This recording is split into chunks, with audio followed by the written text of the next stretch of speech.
Now, of course, we all want to make the very best and the most of our holiday break, and if that involves motoring, well, you can also end up poring over tourism maps for days before your trip, and you still end up, of course, having the inevitable rows about whether or not you should have gone left or right. But all that may be about to change thanks to sat-nav technology. Donegal man John Ward has come up with a new sat-nav guide which gives you more than just directions in whatever area you choose to visit.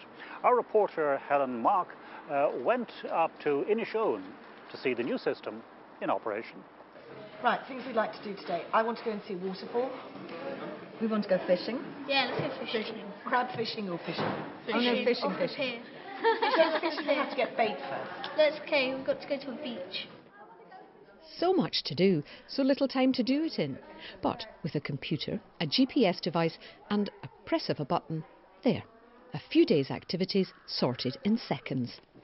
And it's all down to a fresh approach in using sat-nav technology, devised by Donegal man John Ward. It's called Navigator, and it's a GPS service that provides people with points of interest about the peninsula of Inishowen. So if you're actually looking for activities or attractions or a place to fish or a dolmen or whatever you're looking for in Inishowen, instead of it being a mystery tour as it has been in the past, it's much simpler. How you get this service, Navigator, is you can go online and it's a series of clicks. You click a few buttons and it goes onto your device. You just attach it, and really there's no black art to this at all. It is as easy and as user-friendly as it could possibly be. And it's very inexpensive. But there's more to this than just getting a set of directions. There are two parts to it. The basic search feature is called Navigator, and that allows you to get to your point of interest with ease. But there's also an upgraded service called Racontour that will give you the audio features as you're driving. The northernmost part of Ireland is a peninsula in County Donegal with over 100 miles of coast, long sandy beaches and a myriad sights and sounds that will captivate. You've got this beautiful countryside, and unless you actually hire out a tour guide and put them in the back seat, you're effectively driving through Ireland, cycling through Ireland, but you're finding out about it later on that night in the restaurant or in the pub. Wouldn't it be great if you could actually hear about it when you needed to hear about it? So, you know, if you're driving through a valley, it'll tell you automatically about that valley, if there's a story or, you know, a fertility rock or something like that. According to legend, there's a druid living in an enchanted state in Mouldy Mountain between Fawn and Buncrana. He's called Loud Yaring, or red-handed. Keeping watch over him is a large dog. I go out and I collate and research the data. I find the most interesting points of interest, or indeed I find the most interesting characters I can.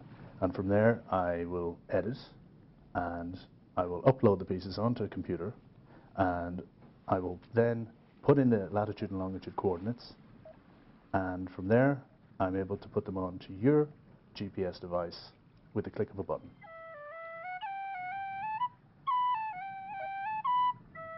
Glenevan Waterfall. The roadside entrance to the waterfall and picnic area is beside the Glen House, but you'll need to park further down the hill towards Clonmany. The spectacular waterfall is a leisurely 20-minute walk up a gentle gradient. The meandering, babbling stream and the wild hawthorn bushes is a veritable fairyland for fun and games.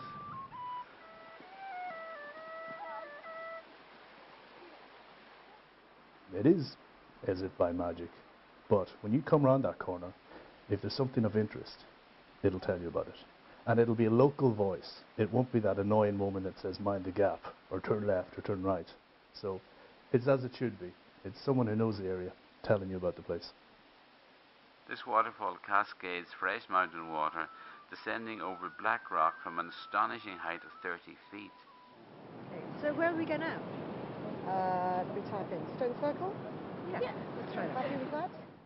It's like a moving documentary in a way, but it's not like you're on a school tour with someone giving you some kind of very tedious lesson. This is informal, yet informed.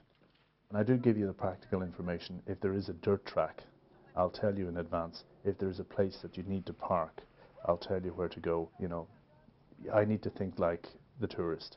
So everything I've done, I've gone along and done it myself and made sure I've gone through that field or whatever else to get to that place. So it's been well road tested, I can tell you. I've done a lot of miles. This site, with over 30 stones, was built somewhere between 1500 and 3000 BC. The peninsula of Inishowen is very much the prototype for this navigator GPS service, and it's a perfect location to try it out because of the fact that it is nicely condensed. So if you look at the satellite map of Inishowen with the navigator service, it looks like a swarm of bees attacked it, because you've got just 263 points of interest, and if you go in closer to it, you can see that it's the Pollen Dam for fishing, or it'll tell you that it's the Chair of Leisure, or whatever it is, a golf course. But I'll also tell you about the offbeat, the wacky, the quirky, the forgotten, just anything that's, well, I just tickle my fancy, really.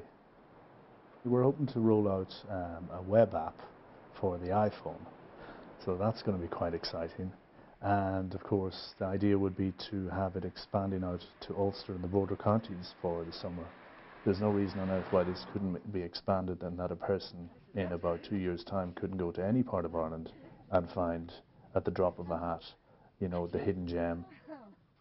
Returning to Ireland after a legal career in London, this is a huge change of direction for John. It's been a time-consuming process, but you know something, compared to my previous career, I have no regrets. It's been brilliant, and thankfully it's starting to pay off. Now at Fáilte Ireland, for example, they've got me down, I'm shortlisted for an award for innovation. Dromondary Bridge, scene of the last fatal duel in Ireland in 1812. As technology goes, it's a first, but also the fact that it's a very fresh way of presenting a wee bit of crack, a wee bit of mischief, a wee bit of storytelling on the move. So we're only here for half term. We'd never have found, I would never have been able to read a guidebook and get as much information and go as many places. I love it because I just think the stories are fantastic. Yeah. What did you like? I don't know, I just like the in-depth knowledge about the fish, which ones you can catch and where you can get the bait. It's just great. It's great. Very, very interesting. It's good when you're with a family in a car, because it's just really boring. It's just made the whole thing very, very real, and an area that we knew nothing about, the most northerly part of Ireland, has suddenly been brought to life for us. And the information that's been collated for this is fantastic, and the voices are beautiful, and they're all individual stories, and you want to listen to more. Irish accents. It's very good.